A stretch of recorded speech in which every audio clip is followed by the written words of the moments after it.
Bismillahirrahmanirrahim. Alhamdulillahirabbil alamin. Wa bihi nasta'inu ala umuri dunya waddin. Wassalatu wassalamu ala asyrafil anbiya'i wal mursalin sayyidina wa maulana Muhammad khataman nabiyyin wa ala alihi wa sahbihi ajma'in, amma ba'du.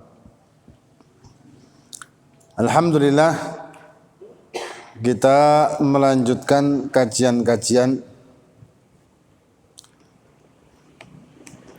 kitab Muqaddimah Hadramiyah yang dikarang oleh Syekh Abdullah bin Abdurrahman Bafadhar rahimahumullahu ta'ala, dan kita memasuki masalah rukun salat yang sekarang rukun salat yang kelima.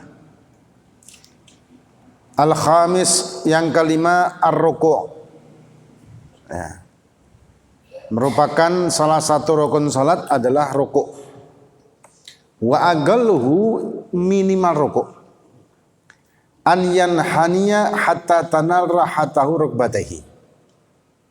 Jadi minimal ruku' itu adalah tangan kita, ini tangan telapak ini, itu nyampe ke lutut kita. Nyampe, itu minimal. Apakah harus menyentuh atau menggenggam? Enggak. Menggenggam lutut itu hukumnya adalah sunnah. Ya, menggenggam lutut itu hukumnya sunnah. Nah, batas minimalnya adalah kalau misalkan sudah nyampe telapak tangan kita ke lutut kita. Nah, kemudian wa yushtaratu an yatma'innu, dan disyaratkan untuk tumakninah ketika rukuk. Dan rukuk ini termasuk rukun tawil. Ya, rukun tawil berarti kita boleh memanjangkan, dengan catatan bukan imam di masjid yang umum. Ya, seperti ini masjid umum, karena itu jalan banyak orang yang bukan makmum tetap di sini. Tapi kalau makmum yang tetap bukan masjid umum, seperti masjid yang di pondok pesantren mungkin, atau di lingkungan-lingkungan yang terbatas begitu, yang orang yang sholat di sana orang itu aja, dalam arti makmum tetap, maka boleh dipanjangkan dengan catatan para makmum meridhoinya. Ya, itu masalah banyak. Termasuk bacaan juga nih. Kemudian disyaratkan tumakninah bihaitsu tastagir a'dha'uhu. Jadi tumakninah ini menghentikan seluruh gerakan tubuh kita secara seperti membaca subhanallah. Itu sekitar 5 detik. Ya, sekitar 5 detikan membaca subhanallah, seperti membaca subhanallah. Itu minimal. Menghentikan gerakan. Ya, menghentikan gerakan tubuh. Jadi setelah rukuk, batas sempurna dia rukuk, dia menghentikan gerakan tubuhnya seminimal sepanjang sekitar 5 detikan. Kalau misalkan tidak ada berhentinya, langsung ngepir gitu, kayak di tarawih yang cepat. Ya, yang tarawih yang cepat, maka tidak sah. Kenapa? Karena tumakninah ini merupakan rukun. Kalau rukunnya itu dilanggar satu saja dengan sengaja, maka membatalkan sholatnya tadi. Ya, membatalkan sholatnya secara keseluruhan. Nah, kemudian dikatakan, jadi tumakninah ini penting. Tumakninah ini di rukuk, di i'tidal, di sujud, di duduk di antara dua sujud. Ini perlu diperhatikan betul. Karena kalau kita cuma mendal aja, begitu rukuk langsung sami Allah liman hamidah karena cepat, maka tidak sah. Dan itu yang perlu diperhatikan ketika kita tarawih yang sebentar lagi, insya Allah sebulan lagi. Ya, sebulanan kalau nggak salah ya. Itu kita akan memasuki bulan Ramadan. Dan di Ramadan itu ada tarawih. Dan tarawih itu sebetulnya bukan wajib, tapi sunnah. Nah, sesuatu yang hukumnya sunnah ataupun yang wajib sekalipun, kalau kita asal mengerjakan pokok ngelakoni, pokok mari, pokok melakukan, maka sia-sia akhirnya. 'Manfaat dari tarawih itu menyempurnakan menyempurnakan apa yang kita lakukan di bulan Ramadan itu. Ya kan? Nah, akan menjadi pelengkap dan penyempurna kalau kita lakukan sesuai aturan. Tapi kalau misalkan kita melakukannya itu tanpa aturan dan tidak sah, maka ya percuma apa yang kita lakukan. Karena syariat ini bukan kemauan kita, bukan sakar kita, tapi syariat ini sudah tuntunan. Sudah ada aturannya, sudah caranya begini begitu, begini begitu. Tidak bisa sekehendak hati kita, sakar teki hati, keinginan hati. Ya. Maka itu sering kita sampaikan orang yang mau tarawih dengan cepat. Tujuannya apa? Tujuan tarawihnya itu apa? Kalau dijawab ya tujuan tarawih ini untuk mengambil pahala, memperbanyak pahala di bulan Ramadan, mumpung ini bulan suci dan mumpung ini ada tarawih. Jadi saya memperbanyak pahala. Oke. Kalau memang tujuannya memperbanyak pahala, harusnya kan dia lakukan dengan kesempurnaan. Logikanya ya. Kalau tujuannya untuk mendapatkan hasil, maka dia akan mengerjakan dengan kesempurnaan yang dia tahu dan dia mampu. Termasuk juga melakukan kesunahan-kesunahan di dalam sholat untuk tambah lebih banyak lagi pahalanya. Tapi kalau misalkan maksud dan tujuannya tarawih itu karena ini Ramadan harus tarawih, lah ini yang jadi masalah selama ini. Yang jadi problem selama ini. Tarawih apa Ramadan kudu tarawih. Ramadan harus tarawih. Nah, ketika ada kalimat ini, ketika keyakinan ini, maka kita pokok ngelakoni. Pokok amaria. Sedangkan itu akan menjadikan kesia-siaan. Ya. Dan sudah sering kita bahas kan masalah seperti ini tarawih ini. Kembali lagi, walhasil intinya minimal untuk rukuk tersebut adalah kalau telapak tangannya nyampe di lututnya dan menggenggam kedua lututnya dengan telapak tangan, itu hukumnya sunnah. Nah. Kemudian wajib tumakninah. Kemudian wa alla yaksida bi ghairu. Waktu rukuk itu tidak memaksudkan untuk selain rukuk. Tujuannya ya rukuknya itu bukan tujuan yang lain, ya memang kepingin rukuk ya, tujuannya adalah rukuk, bukan tujuan yang lain, misalkan jatuh kepreset atau jungkel sekalian rukuk gitu ya, itu tidak boleh ya. Atau dikatakan falau hawa litilawati faja'aluhu ruku'an lam yakfihi. Kalau misalkan orang ini membungkuk, maksudnya dia untuk sujud tilawah atau untuk membungkuk membunuh sesuatu binatang yang membahayakan, seperti misalkan kalajengking atau apa. Kemudian tidak sido, setelah sampai batas rukuk tidak sido sujud tilawah atau tidak sido untuk membunuh, atau dia membunuh itu sekalian, maksud dia sekalian sa'ruku'e, maka tidak sah, harus kembali lagi ke qiyam kemudian rukuk. Nah, jadi misalkan dia mau sujud tilawah, baca surat-surat ayat tilawah, kemudian mau sujud sampai di batas rukuk gak sido, sekalian rukuk ini tidak sah rukuknya maksudnya. Kalau sholatnya sah dan posisi dia seperti itu, wajib dia kembali kemudian rukuk dengan normal. Nah, kemudian tapi kalau misalkan bikhilaf malau syakka ghaira ma'mum ba'da tamami ruku'ihi fil fatihati fa'ada lil qiyam. Ya, kalau misalkan makmum ya, selain makmum, malau syakka, ragu selain makmum setelah sempurna rukuknya fil fatihah, ragu fatihahnya, fa'ada lil qiyam, maka kembali untuk qiyam membaca fatihah.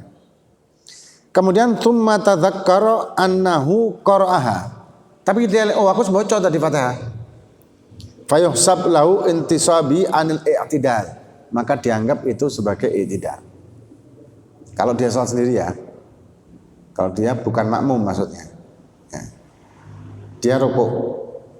Setelah rukuk dia ragu, tadi Anda baca Fatihah belum ya? Kemudian balik. Kalau ragu kan balik.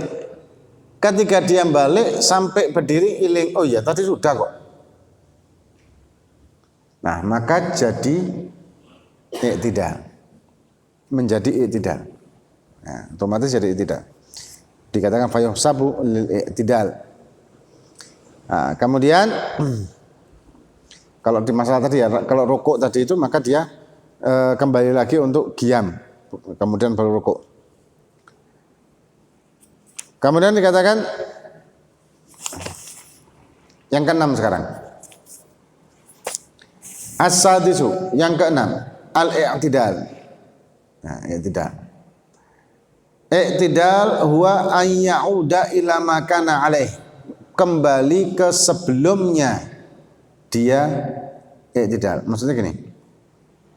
Kenapa kok ada kata-kata an ya'uda ila ma kana alaih? Karena kita posisi sholat itu kan bisa juga duduk. Bisa posisi sholat itu berbaring, bisa terlentang, ya, atau bisa juga dengan kedipan mata atau anggukan kepala. Nah, maka i'tidal itu kembali ke posisi sebelum rukuk. Misalkan posisi sebelum rukuk adalah berbaring, maka dia kembali berbaring atau terlentang. Atau posisinya dia itu sebelum rukuk adalah duduk, maka dia kembali duduk. Atau sebelum rukuk itu dia mengangguk setengah begitu ya, maka kembalinya sebelumnya kan jejak, kemudian mengangguk untuk rukuk, kemudian kembali lagi ke menegakkan lagi kepalanya. Walhasil intinya i'tidal itu kembali ke sebelum rukuk posisinya. Nah, posisinya yang umumnya ya berdiri berarti kan, umumnya berdiri kembali lagi. Nah, kemudian wasyartuhu, dan syarat-syaratnya adalah at-tuma'ninah, sama tuma'ninah juga i'tidal. Dan i'tidal ini merupakan rukun qasir, rukun pendek. Nah, jadi tidak sama dengan rukun pendek itu cuman ada dua sih sebetulnya. I'tidal sama duduk di antara dua sujud, itu rukun pendek. Selain daripada itu rukun panjang. Rukun panjang kayak tadi sudah kita bahas ya, boleh dipanjangkan asal bukan imam yang jamaahnya umum. Ya, kalau dia sholat sendiri atau apa silakan. Tapi kalau rukun pendek ya tidak boleh melebihi batas tertentu. Kalau melebihi bisa membatalkan. Kemudian wa alla yaqsida bihi ghairuh, dan tidak memaksudkan di i'tidalnya tadi itu melakukan sesuatu seperti apa? Falau rafa'a faza'an an syai'in lam yakfi. Misal dia i'tidalnya itu karena takut ada binatang gitu ya, atau apa jingkat gitu loh. Kembali ke i'tidal karena takut tadi, maka tidak cukup, tidak sah. Ya, kembali karena ada sesuatu hal, misalkan ketakutan tadi ya, maka tidak sah hukumnya. Kemudian beda kayak tadi yang sudah kita bahas tadi ya. Kecuali kalau misalkan berdirinya itu niatnya baca Fatihah yang dia ragu telah meninggalkannya. Tapi begitu sampai berdiri dia ingat bahwa Fatihahnya sudah dia lakukan, maka otomatis i'tidal. Otomatis adalah i'tidal. Kecuali kalau tadi dia tetap tidak ingat, ya maka kembalinya itu untuk baca Fatihah kemudian rukuk lagi, bukan i'tidal. Tapi ketika dia kembali ke qiyam untuk membaca Fatihah, ternyata dia ingat saya tadi sudah Fatihah, maka berubah menjadi i'tidal dan nanti kemudian rukuk. Nah, sujud, tidak usah rukuk, tapi sujud, karena itu i'tidal. Nah, kemudian as-sabi' yang ketujuh sekarang, as-sujud marratain, sujud dua kali. Dan ini sudah kita bahas lagi bahwa sujud di dalam syariat itu hanya ada beberapa. Dan haram hukumnya kita sujud tanpa sebab. Walaupun taqarruban ilallah, walaupun niatnya sujud itu untuk menyembah Allah atau taqarrub ilallah, tapi tanpa sebab-sebab ini haram hukumnya. Ya, enggak sampai murtad ya, tapi haram. Tapi kalau kita sujud sama makhluk dengan niat takzim, memuliakan makhluk tersebut, ya murtad. Misalkan sujud sama pohon, sujud sama kuburan, atau sujud sama orang, ya sujudnya dengan niat takzim, itu murtad. Tapi kalau kita hanya sekedar membungkukkan badan kita untuk menyalami salaman sama orang tua kita, enggak masalah, bukan sujud namanya kan. Sujud itu berarti kan nempelkan kepalanya, dahinya, menempelkan dahinya ke lantai. Nah, selain daripada itu, sujud-sujud yang sudah ada di dalam syariat, selain daripada itu, walaupun taqarrub ilallah, hukumnya adalah haram. Kayak sujud, ya kepingin sujud, apa? Ente kok sujud kenapa? Anak kepingin doa. Kepingin berdoa kepada Allah di sujud, terus kemudian dia sujud sambil dungo. Nggak boleh. Ya. Kalau doa di waktu sujud gimana? Ya waktu sholat itu, waktu sujud kita boleh doa. Waktu sujud itu kita boleh berdoa apa saja, dengan syarat kita bukan imam yang tadi yang sudah Anda sebutkan, bukan imam di tempat umum. Kalau kita sholat sendirian silakan, dipanjangkan waktu sujudnya kita untuk doa silakan. Subuh mungkin, atau qiyamul lail mungkin, atau waktu tahajud mungkin, dia panjangkan untuk doa boleh.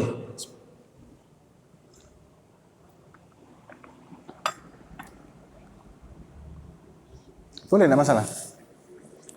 Doa apa saja. Masalah yang baik ya. Doa yang baik. Nah, kemudian yang sujud yang kita kenal itu yang sudah kita bahas ya. Ada 4 sih. 1 sujud rukun. Itu hanya ada di dalam sholat. Baik fardu maupun sunnah. Sujud rukun. Yang ini yang kita bahas. Yang kedua sujud tilawah. Yaitu ketika membaca atau mendengar atau terdengar. Terdengar ini berarti tidak sengaja mendengarkan. Kalau mendengar sengaja mendengarkan, menyimak. Kalau terdengar tidak sengaja terdengar. Salah satu dari 14 ayat di dalam Al-Quran yang memang disunahkan kita untuk sujud tilawah. Sebetulnya sujud di dalam Al-Quran ada 15, tapi 14 yang tilawah. Nah, sujud tilawah itu ada di dalam sholat, boleh dilakukan di dalam sholat, dan boleh juga dilakukan di luar sholat. Hukumnya adalah sunnah, kecuali kalau imam sujud tilawah, maka makmum wajib ikut sujud tilawah. Kalau makmum tidak sujud tilawah, sedangkan imam sujud, batal. Tapi kalau sebaliknya, imam tidak sujud tilawah ketika baca surat tertentu, si makmum sujud tilawah di sini, maka batal juga. Nah, jadi wajib. Kemudian yang ketiga adalah sujud sahwi. Nah, sujud sahwi hanya dilakukan di dalam sholat setelah tasyahud akhir sebelum salam. Dilakukan 2 sujudan. Ya, kemudian baru salam. Hukumnya sama, juga sunnah. Kecuali kalau imam sujud sahwi, maka makmum wajib ikut sujud sahwi. Kemudian yang terakhir, sujud syukur yang hanya boleh dilakukan di luar sholat. Dan hanya ada 1 ayat di dalam Al-Quran, surat Shad, yang menceritakan tentang kisah Nabi Dawud diterima ampunannya oleh Allah, permohonan ampunannya oleh Allah Subhanahu wa taala. Di surat Shad itu maka disunahkan kita untuk sujud syukur. Tapi sujud syukur ini dilakukan di luar sholat. Kalau dilakukan dengan sengaja amid dan aliman bitahrim di dalam sholat, maka batal sholatnya. Ya, mungkin orang lagi baca surat Shad kemudian ada tanda sujud, dia sujud ya. Kan bisa jadi gitu, atau lupa. Kalau ini sujud syukur. Nah, sujud syukur ini adalah sunnah sekali lagi. Dan sujud syukur dan sujud tilawah juga yang dilakukan di luar sholat, ketika dilakukan di luar sholat tersebut mempunyai persyaratan sah sama kayak sholat. Suci dari hadatsain, menghadap kiblat, menutup aurat. Ada orang sujud syukur ternyata gak nutup aurat, gak ada wudu, gak ngadep kiblat, gak sah. Gak sah. Dan sujud syukur ini boleh kita lakukan ketika kita mendapatkan nikmat, ketika kita lulus dari ujian, sembuh dari penyakit, punya anak, apalagi. Atau indah ru'yatil bala, misalkan ada orang yang kebanjiran, kelongsoran dan kita selamat, kita sujud syukur tapi tidak di depan orang yang terkena musibah.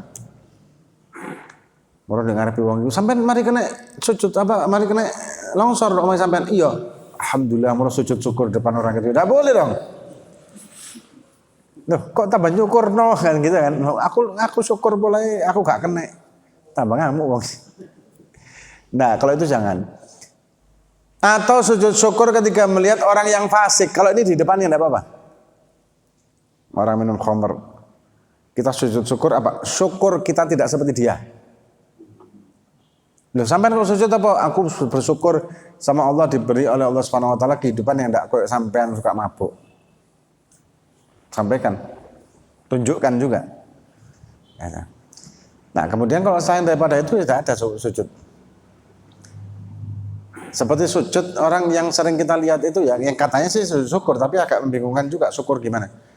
Sujudnya orang setelah sholat 5 waktu, kemudian wiritan ya. Setelah wiritan mau keluar dari masjid itu biasanya ada yang sujud. Ya. Nah, itu sujud apa? Hah? Nah, sujud itu kalau misalkan dia pokoknya sekedar kepingin sujud karena mari sholat tidak boleh. Terus kepingin sujud, ya kepingin. Atau doa, tadi kan. Sujud niat tagarrub ilallah pun dengan sujud yang selain ini tadi, itu tidak boleh juga. Haram malah hukumnya. Nah. Ada yang ngomong, mungkin sujud syukur telah menyelesaikan sholat. Ya mungkin, apa ya? Hah? Bisa enggak kayak gitu? Nah, kemudian sujud ini dikatakan wa agalluhu. Sujud marratain, 2 kali ya berarti. Dalam 1 rakaat itu 2 kali sujud. Wa agallu, dan minimal sujud an yadha ba'du basyarati jabhati ala musallahu. Menempelkan sebagian dari kulit dahinya di atas tempat sujud. Ada 7. Ya, ada 7 anggota sujud seperti kata Nabi kita Muhammad sallallahu alaihi wasallam. Ada 7 tempat sujud. Apa saja dikatakan wa syartuhu tuma'ninatu, dan ketika sujud juga tuma'ninah sama yang kayak tadi ya. Wa wada' juz'in min rukbatayhi wa juz'in min butuni kaffaihi wa asabi rijlaihi. Ada 7. Yang pertama dahi. Dahi atau kalau bahasa modernnya itu batuk. Walaupun sedikit. Nempelnya itu walaupun sedikit, pokoknya di batas dahi. Walaupun sedikit. Contoh sedikit itu apa? Kalau misalkan kita sujud ada batu. Sujud ada batu kerikil, batu kecil. Otomatis ketika kita sujud di sejadah kita ya. Ketika kita sujud otomatis dahi kita itu nempel sama kecantol sama batu kerikil tadi, dan yang nempel cuman segitu tok. Anggap diameternya 1 mili atau 2 mili, 1 mili bolong ya. 2 milian lah. Nah, nempelnya cuma itu toh, itu sah. Itu sah, tapi ya sakit yang pasti. Yang paling enak ya harus lengkap gitu ya. Dan sujudnya di mana? Apakah harus sujud di atas benda yang tidak dibikin oleh manusia? Seperti ada kelompok lain yang di dalam melakukan sholat itu pakai batu atau pakai kertas kalau tidak ada batu. Enggak ada persyaratan itu sama sekali. Jadi terserah itu orang mau sujud di mana saja. Asal suci ya. Sujud di mana saja, meletakkan dahi di mana saja boleh asal suci. Dan yang kedua, tidak bergerak dengan gerakannya. Itu nanti kita bahas itu. Masalah bergerak dengan gerakannya ada sendiri di sini. Nah, kemudian kalau ketutupan sesuatu misalkan kopiah, itu tidak sah. Ketutupan rambut tidak sah. Rambut yang dari kepala, kecuali rambut yang di dahi. Ya mungkin ada orang yang rambutnya sampai sini. Batuknya ini rambut dok. Mungkin kan bisa jadi. Maka dia sujud di atas rambut-rambut yang ada di batuknya tidak apa-apa. Tapi kalau misalkan rambut dari kepalanya yang memponi, yang jambul atau poni gitu, nah ini tidak sah. Termasuk ibu-ibu juga kalau sholat itu juga rokohnya kalau nutupi batuknya itu juga tidak sah. Termasuk kalau ibu-ibu kalau punya rokoh yang potongan, kan rokoh itu ada dua macam. Ada yang potongan, ada yang terusan. Ya, ini maduk-maduk ini paham tidak sih? Kan nggak tahu rukuan menang. Ada yang potongan, ada yang terusan langsung. Lah biasanya yang potongan itu waktu sujud ini yang kain di sini melebar menutupi tempat sujud. Ada juga gitu karena faktor diangkat oleh tangan untuk sujud. Kainnya menutupi tempat sujud, kain yang atasan ini ya. Kemudian si perempuan ini sujud di atas kain tersebut, tidaklah sah sujudnya. Sama dengan kita pakai syal. Kita nempelkan syal ini di pundak kita, kemudian ketika sujud, ujung satunya ini nutupi tempat sujud dan kita sujud di atasnya. Baduk kita di atas syal ini juga tidak sah selama ini nempel di sini, yang ujungnya satunya. Itu, dan macam-macam. Kemudian rukbatayhi, dua lututnya. Kalau dua lututnya otomatis wajib tertutup ya karena merupakan aurat. Kalau baduk tadi itu kan bukan aurat dan itu wajib terbuka. Kalau ada satu lagi, ketika sujud itu apakah hanya nempelkan dahi? Sunnah menempelkan ujung hidung, bukan cuma dahi. Ada riwayat Kanjeng Nabi begitu selesai sujud itu ada debu di kening beliau sama di ujung hidung beliau. Ya berarti kan Kanjeng Nabi sujudnya berarti nempelkan bersamaan antara dahi beliau sama hidung. Tapi dalam perintah Kanjeng Nabi sujud jabha. Nah, berarti sunnah kan untuk menempelkan hidungnya di tempat sujud yang sama gitu maksudnya. Dan kemudian kalau misalkan pakai masker gimana? Kalau pakai masker kan tidak masalah. Kan hidung yang ditutup kan.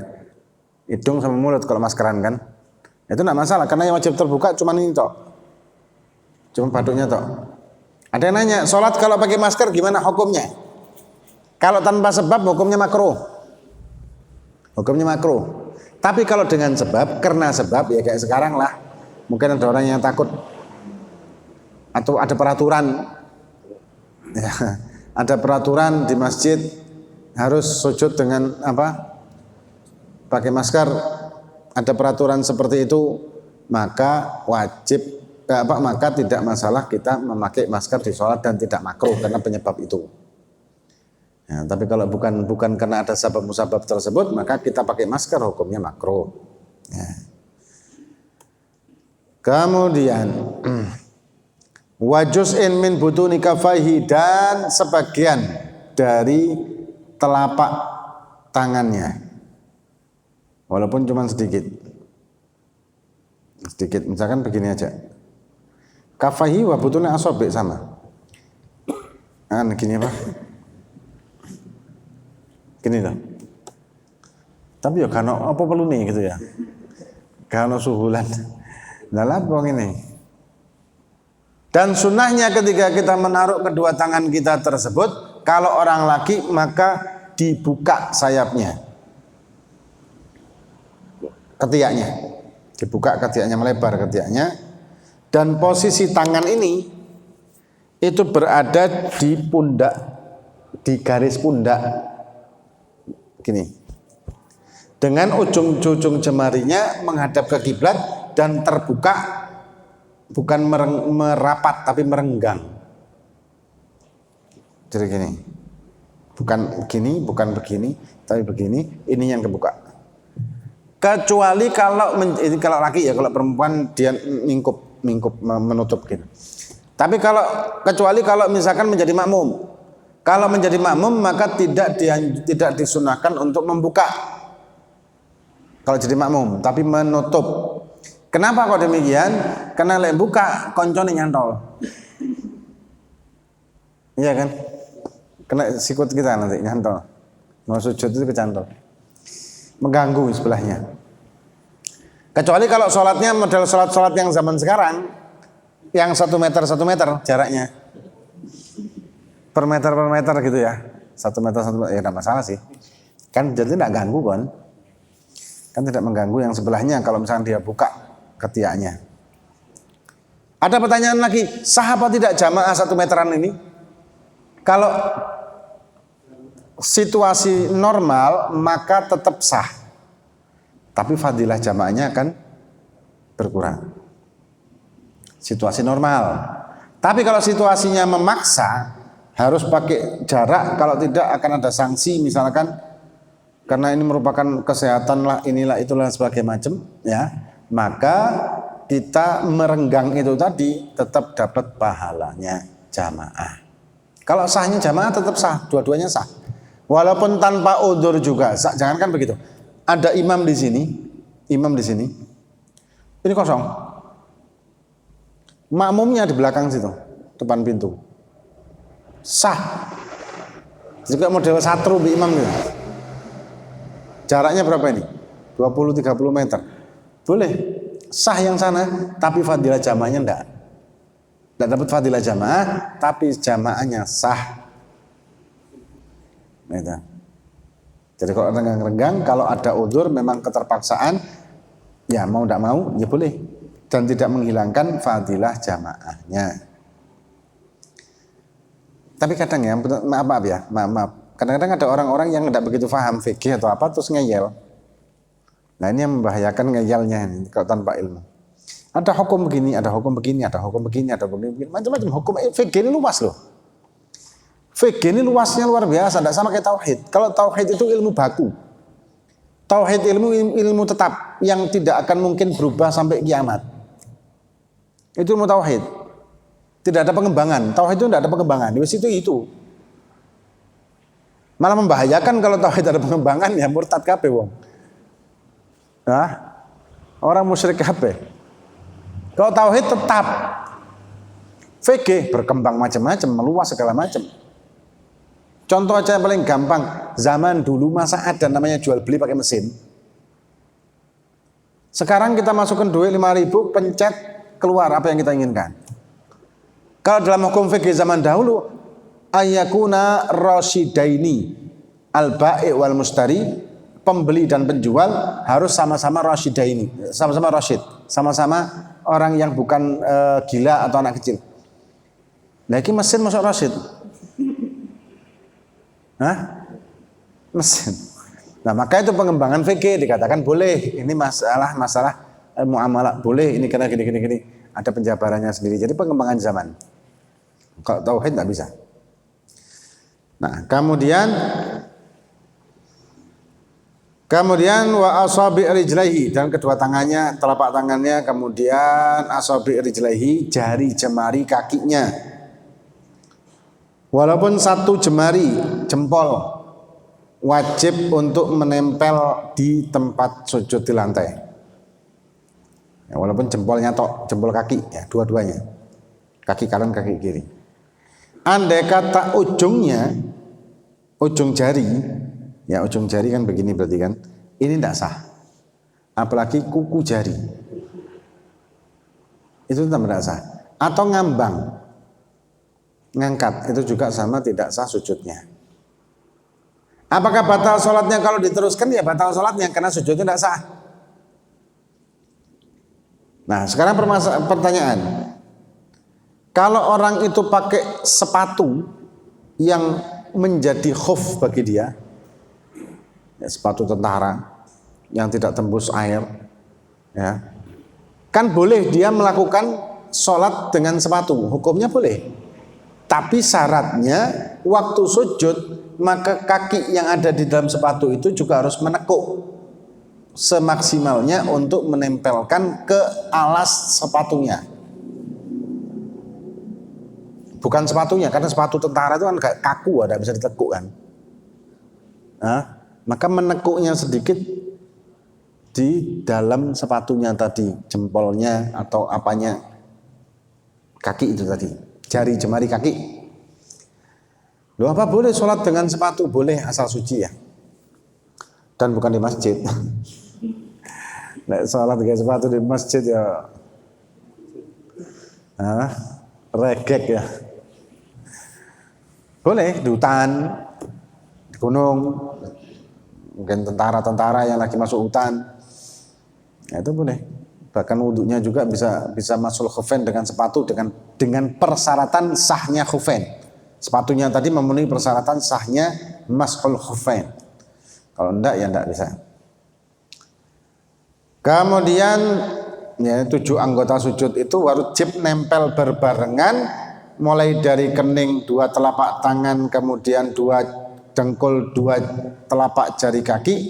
Ketika menempel bersamaan, mulailah hitungan tumak ninahnya. Nah, tumak ninahnya itu ngitungnya dari menempel keseluruhan, bukan dari salah satu. Ya, begitu nempelkan batuk, tangan, dengkul, kaki, baru ngitung tumak ninah berapa. 5 detik setelah itu baru boleh mengangkat kepalanya untuk duduk di antara 2 sujud dan seterusnya. Ya. Kemudian watathagulu ra'sihi, dan menitik beratkan ketika dia sujud tersebut di dahinya atau kepalanya. Menitik beratkan. Intinya kalau kita sholat itu di matras spon ya, maka bagian batuk ini itu tertekan sponnya tadi hingga batas maksimal. Tertekannya itu hingga batas maksimal yang tidak mungkin lagi bisa ditekan dengan normal. Itu mentoknya. Tapi kalau hanya sekedar nempel kan itu tidak sah. Sekedar cuma nempel gitu tidak sah. Dan maaf, jangan menggeser batuknya. Karena ada orang yang sujud ya, kemudian batuknya digeser seret gitu. Jangan. Karena membahayakan juga itu. Karena bisa luka. Iya kan? Kan bisa luka toh. Karpet ini masuk bersih sih. Walaupun dicuci apa segala macam kan, ya namanya orang kan banyak macam-macamnya, keluar masuk belum debu dari luar. Namanya bakteri juga, namanya kuman ya mesti ada lah. Nah, ketika kita menggeserkan begitu, sedangkan kulit di wajah ini kan tipis, akan terjadi iritasi. Begitu terjadi iritasi, kemudian kuman masuk, malah jadi luka. Dan yang boron membahayakan. Malah membahayakan. Loh, saya kepingin batuk saya hitam. Loh, kenapa kok batuknya hitam? Nah, kan ada hadis Nabi bahwa itu athar sujud begini begitu. Athar sujud yang dimaksud Nabi itu nanti di yaumil qiyamah, athar sujudnya itu berupa cahaya. Dalam artian orang tersebut kalau rajin sholat, itu sholat akan menjadikan cahaya yang bersinar di dahinya. Nah, kalau misalkan ada orang yang sudah hitam batuknya, tidak apa-apa, jangan diusik, jangan dikritik, jangan dirasani, jangan diapa-apa. Bisa jadi sebab lain, bukan menggeser-geser kan? Kita tidak tahu, jangan suudzon sama orang. Ya. Tapi yang bahas tadi ini apa? Bahasnya bukan saya menghina orang yang batuknya hitam ya, mohon maaf. Tapi jangan kita ingin hitam batuk kita itu dengan kita menggeser-geserkan dahi kita di lantai supaya cepat ngapal. Itu membahayakan malahan, dan itu tidak diminta dalam syariat. Kalau ada orang yang ngapal batuknya itu tidak masalah, karena kalau bukan karena digeser-geser dan disengaja, bisa jadi orang yang masya Allah sholatnya itu saking banyaknya bisa jadi kan menghitam, bisa jadi ya, sesuatu hal yang bukan mustahil, bisa dengan sendirinya loh ya, bukan diniati loh, bisa jadi. Nah tapi kita yang belum menghitam itu jangan menghitamkannya dengan alasan supaya athar sujud dengan cara tadi itu. Nah kan ngapain kita kepingin menyengaja untuk menghitamkan kening kita, dahi kita, menyengajanya untuk apa? Kalau tidak menyengaja dengan sendirinya muncul, ya tidak masalah kan? Kita tidak sengaja kok. Tapi kalau kita menginginkan kening kita itu hitam, apa maksudnya? Apa maksudnya? Kan bisa jadi nanti masuk ke kibir, ke ujub. Bahaya ini. Ini bahaya. Sholatlah secara normal begitu. Kalau andai kata Allah ngasih hitam ya alhamdulillah gitu aja. Kalau tidak ngasih hitam juga ya alhamdulillah, sama-sama. Yang penting kita sholat sing genah. Wis mari. Jangan berusaha mengejar pokok. Dan sekali lagi kalau ada orang yang memang Allah beri hitam di keningnya tersebut, jangan kita cibir atau kita rendahkan. Nah, kita merendahkan seperti itu, na'udzubillah. Karena belum tentu juga dia ini dengan sengaja, kan bisa jadi memang orang itu masya Allah sholatnya hingga memang menghitam, mengapal, bisa jadi. Atau ketika sujud dia berlama-lama di sujudnya untuk berdoa, bisa jadi juga kan. Kita kan enggak bisa ini. Nah kemudian persyaratannya lagi wa adamul huwi li ghairihi, dan dia bersujud tersebut tidak ada maksud apapun selain sujud, sama kayak yang lain, rukuk, i'tidal, tidak ada maksud lainnya kayak sujud. Falau saqata ala wajhi wajabal audu ilal i'tidali, waktu di i'tidal ya, kemudian ya apa cara nih, nggak tahu gimana terus jungkel. Bahasa jungkel ini bahasa saya apa sih?